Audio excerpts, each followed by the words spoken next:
તો અમરેલીથી મોટા અહેવાલ સામે આવી રહ્યા છે, જ્યાં પૂર્વ ધારાસભ્ય વિરજી ઠુમ્મરે કૃષિ અને સહકાર વિભાગના અધિક જે સચિવ છે સહકાર વિભાગના અધિક સચિવને પત્ર લખી ભાજપ સરકાર ઉપર આક્રમક ટિપ્પણી કરી છે।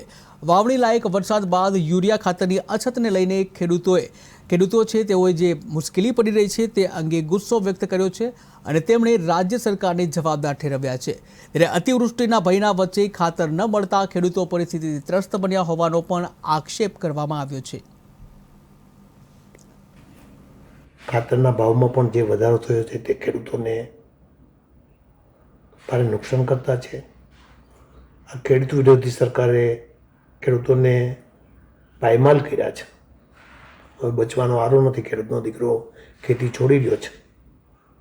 ખેડૂતો આત્મવિલોપન કરી રહ્યા છે। તાજેતરમાં 7 વીઘાની મગફળી વાવી અને ખેડૂતે જામનગરમાં પોતાની ખેતરે જઈને આત્મવિલોપન કરવું પડ્યું।